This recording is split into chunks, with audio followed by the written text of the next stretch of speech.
The Battle of Zborov was a small part of the Kerensky offensive. The battle was the first significant action of the Czechoslovak legions on the Eastern Front and the only successful action of the failed offensive in Ukraine. Background: as the reliability of many Russian military formations was in doubt, only units that volunteered to attack were used in the offensive. Among those who did was the Czechoslovak Rifleman Brigade, formed from 3 regiments of Czechs and Slovaks. The brigade was low on equipment and training. Moreover, this was the first use of the brigade as a single formation. Previously, the Russian command had used only smaller units of the brigade, mostly in reconnaissance actions. The brigade was commanded by Russian Colonel V.P. Trojanov, but the tactical assault plan was prepared by Czech and Slovak officers serving in the 1st Czechoslovak Legion. The brigade was deployed near Zborov, a town in today's Ukraine, in a sector of secondary importance. The 4th Division protected it from the north, the 6th Division from the south.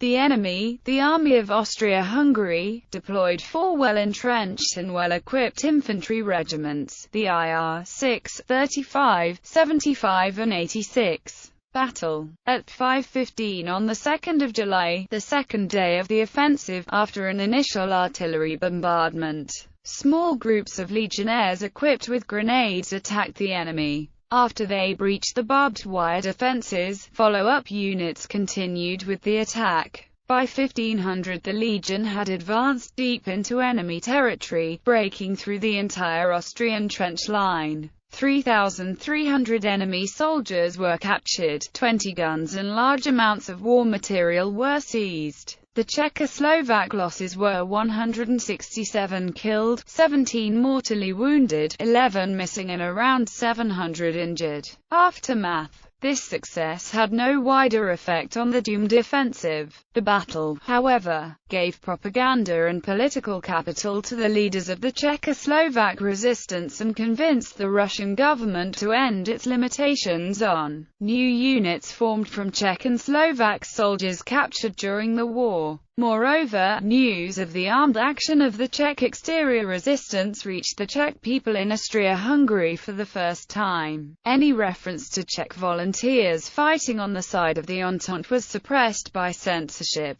But the surprising victory by the smaller Czechoslovak forces incited some Austrian politicians to demand an investigation of alleged treason by Czech units in the Austro-Hungarian army, and this made the victorious legionaries famous across the empire. After the war, the battle was used to propagate the heroic military cult surrounding the legions who formed a cornerstone of the new Czechoslovak state. During the German occupation of Czechoslovakia, and later, when the Communist Party took power in 1948, the story was suppressed or ignored. In the arts, the battle was depicted in a 1938 Czech-language propaganda film, Zborov. The movie was based on a story by Rudolf Madek and directed by Jiří Slavacek and Jan Alfred Holman. Due to the Munich Agreement, a shortened version of Zborov was first screened in January 1939.